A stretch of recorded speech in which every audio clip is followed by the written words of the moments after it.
Rahul മാങ്കൂട്ടത്തിൻ്റെ കേസിലടക്കം police സ്റ്റാൻഡേർഡായിട്ട് എല്ലാ remand റിപ്പോർട്ടിലും എഴുതി പിടിപ്പിക്കുന്ന ഒരു വാചകമുണ്ട്. പ്രതിയെ ചോദ്യം ചെയ്തു, പ്രതി കുറ്റം സമ്മതിച്ചു. രാഹുൽ മാങ്കൂട്ടത്തിൻ്റെ കേസിലും പ്രതി കുറ്റം സമ്മതിച്ചു എന്ന് റിമാൻഡ് റിപ്പോർട്ടിൽ എഴുതിയിട്ടുണ്ട്.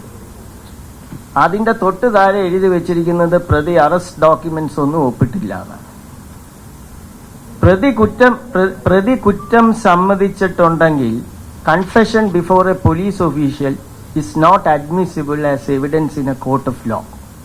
അത് ചവറ്റുകുട്ടയിലിടും കോടതിയിൽ ചെന്ന 183 BNSS പഴയ CRPC 164 അത് സ്റ്റേറ്റ്മെന്റ് ബിഫോർ എ മജിസ്ട്രേറ്റ് ആണ്.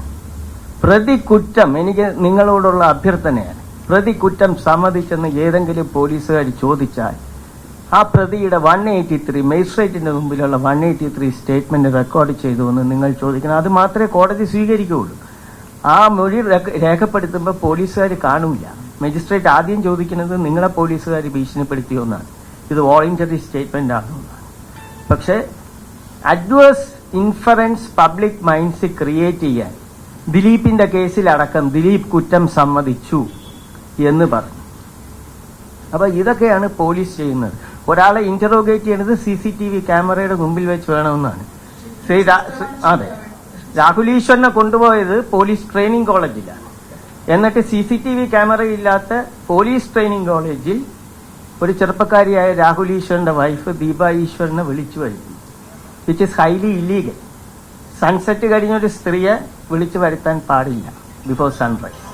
അപ്പൊ ഇതൊന്നും ചോദ്യം ചെയ്യപ്പെടാത്തത് കൊണ്ട് പോലീസ് കാണിക്കുന്ന തോന്നിവാസമാണ്. ഇപ്പൊ സുപ്രീം കോടതി 7 വർഷത്തിന്റെ, അത് Arnesh Kumar versus state of Bihar എന്ന് പറയുന്ന ജഡ്ജ്മെന്റ് 2014, അത് ഡൗറി ഹറാസ്മെന്റ് 498A, ഇപ്പം 85 BNS, ആ കേസിൽ വന്ന വിധിന്യായമാണ്.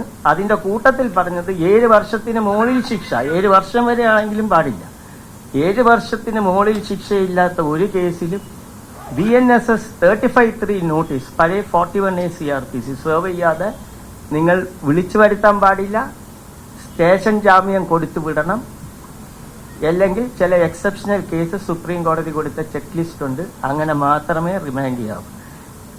ഈ രാഹുൽ ഈശ്വറിനെ പിടിച്ചോണ്ട് പോകുന്നത് അതിന് വിഷ്വൽ എവിഡൻസ് ഉണ്ട്, അദ്ദേഹത്തിന്റെ വീട്ടിൽ നിന്നും കൊണ്ടുപോകുന്നത്. ഒരു പോലീസുകാരൻ കാറിൽ കൂടെ കയറി സ്വന്തം കാർ ഓട്ടിക്കാൻ സമ്മതിച്ചു എന്ന് പറഞ്ഞാൽ ആ സെക്കൻഡ് മുതൽ ജസ്റ്റിസ് ബെച്ചു കുര്യന്റെ ഉത്തരവനുസരിച്ച് ഹീസ് ഇൻ ഇല്ലീഗൽ കസ്റ്റഡി. അപ്പോൾ ഇദ്ദേഹം കോടതിയിൽ പോയാൽ, കണ്ടംപ്റ്റ് ഫയൽ ചെയ്താൽ ആ പോലീസുകാരുടെ ജോലിയെ വരെ അത് ബാധിക്കുമെന്നും കൂടെ നിങ്ങൾ ഇത് പോലീസുകാരോട് ചോദിക്കണം. ഇനിയുള്ള കേസുകളിൽ ആളുകളെ പോലീസുകാർ ഇല്ലീഗലായിട്ട് കസ്റ്റഡിയിൽ, രാഹുൽ മാങ്കൂട്ടത്തിനെ അറസ്റ്റ് ചെയ്തപ്പോൾ അവിടെ വെച്ചൊരു അറസ്റ്റ് മെമ്മോ 35 BNS അനുസരിച്ച് അറസ്റ്റ് മെമ്മോ തയ്യാറാക്കിയാൽ that arrest is perfectly valid. പക്ഷേ ഇന്ത്യൻ സുപ്രീം കോടതി DK Basu versus state of west ബംഗാളിൽ 1997 ഇത് പറഞ്ഞിട്ടുണ്ടെങ്കിലും ഞങ്ങൾ ഇത് വകവെക്കില്ല എന്നുള്ള പോലീസിന്റെ ധാർഷ്ട്യമാണ് ഇത് സംഭവിക്കുന്നത്. അതുകൊണ്ട് തന്നെയാണ് അദ്ദേഹത്തിനെ പിടിച്ചുകൊണ്ട് പോയിട്ട് അവിടെ വെച്ച് പത്തനംതിട്ട കൊണ്ടുപോയി അറസ്റ്റ് മെമ്മോ ഒപ്പിടാൻ പറഞ്ഞാൽ he is not legally bound to sign it. Thank U.